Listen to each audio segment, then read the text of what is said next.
not think that any person can just come and become president without consultation with the people of the Niger Delta region.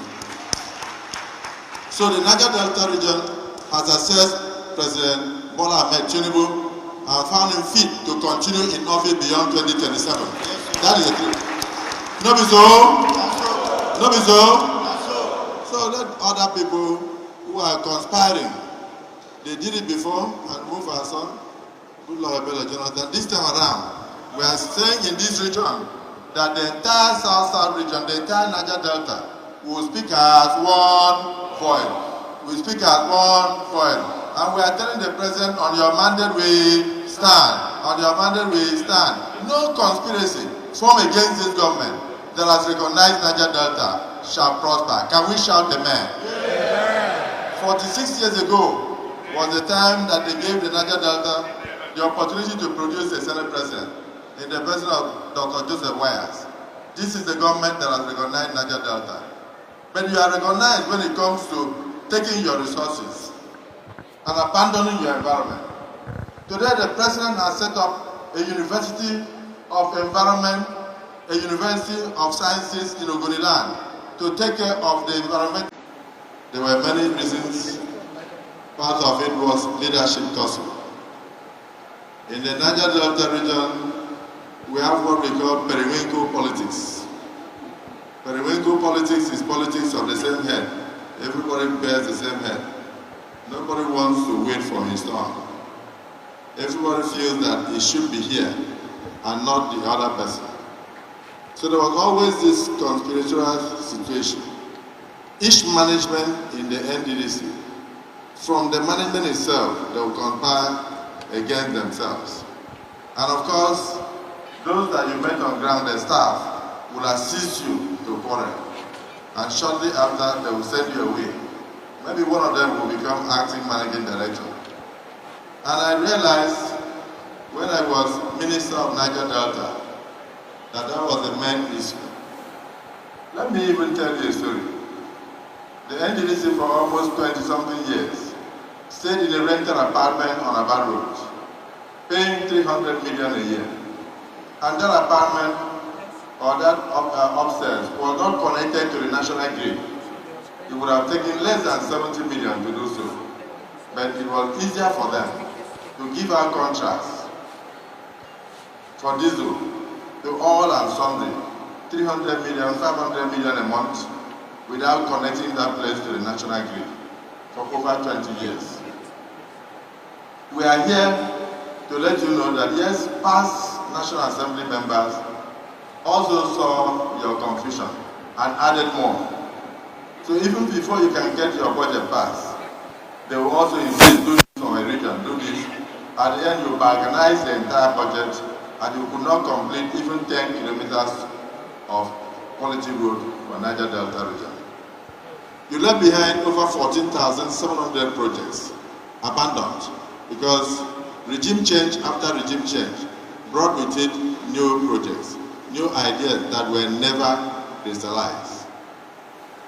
So today, President Bola Ahmed Tinubu has mounted the saddle as President of Nigeria. He has realized that continuous and consistent changes in the management of NDDC was totally inimical to the progress of the Niger Delta region. Hence, the reason why we have assessed the management under Dr. Sam Obubu and found it worthy to continue to complete the term and if need be have an extension in order to bring more progress to the Niger Delta region. So I salute you, Sam Obubu, and I salute all members of your management. Before now, I assess why shouldn't NDDC have its own permanent office?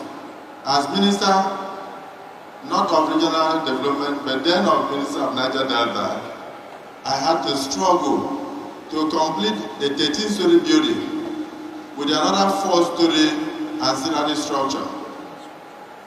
Started 26 years earlier by one of our sons, Chief A.K. Osford, under the days of Ampade. And by the time we completed that building, under my tenure as minister, we were able to save Niger Delta millions and millions and hundreds of millions of fuel and at the same time rent. Today, you have a sprawling mansion as your head office. I urge you to maintain it and to make it good for the people. Try and change those lifts, change the elevators, the escalators that were purchased 17 years even before the building was completed, even though they were all abandoned. I also found out that the management staff were the owners of most of the subcontracts in NDDC. They contributed a lot to the melees that we found on ground. Hence, we had to undertake major forensic audit, which report is still available for you to review and continue to make the place better than what you met it. Now, 25 years after, these gentlemen have come out, senators, members of the National Assembly, to underscore the fact that the NDDC was a major creation of the National Assembly. It was the National Assembly, for the first time, that exercised its constitutional power of overriding presidential veto to ensure that the Niger Delta Development Commissions Act became an act of parliament. That is why we are all here, to support you at 25. I thought somebody would clap for that. So there would have been no NDDC without the National Assembly. So we are here to assure you, your management and the staff, that we will do everything possible for you to succeed 25 years after. And I tell you that if you invite us, many of us here will come back to celebrate the Golden Jubilee at 50. I thought somebody would slap. You'll be here. Oshimola has indicated that all of us will be here 25 years after. Even if we are 73 years of age, at 25, it's still not enough. That is 98. We struggle to be here to celebrate the NDDC at 50. Now things are turning around for the Niger Delta region. Niger Delta, we were just used as a golden egg that, of course, the golden goat that produce the golden eggs, but at the same time, we have a right. So let me come to my main point. We have a right to choose who manages our eggs.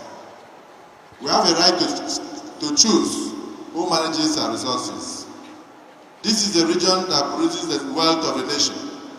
So people should not think that any person can just come and become president without consultation with the people of the Niger Delta region.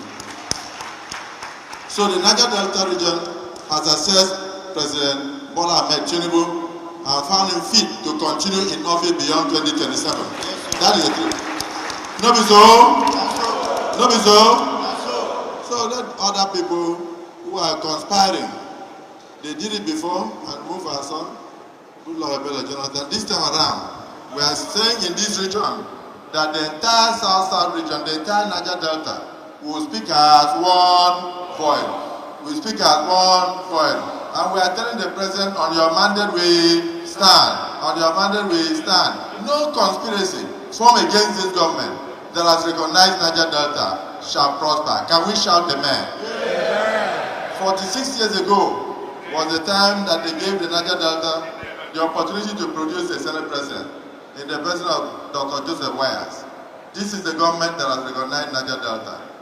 But you are recognized when it comes to taking your resources and abandoning your environment. Today, the president has set up a university of environment, a university of sciences in Ogoniland to take care of the environmental pollution left behind as a result of years of oil pollution and oil exploitation. He has set up a maritime university, signed it into an act of parliament in Okerekoko in Delta State. He has given us various institutions in agriculture and others. And not only in terms of appointment, he is also giving us a lot of projects. If we have all this, no wonder the entire region is saying, on your mandate we stand. So I want to congratulate you, my MD, and the management and staff of NDDC, and to wish you well at 25, and pray that your leadership will bring more goodies to the good people of Niger Delta, and the story of the NDDC will change forever. Mr. President, represented by the SGF, take our message back that even at the celebration of the 25th anniversary of the Niger Delta Development Commission, we are saying that we have seen a ray of light in the tunnel. And on that, we stand with Mr. President. We stand with the administration of the NDDC. May God bless the Niger Delta, may God bless the NDDC, and may God bless the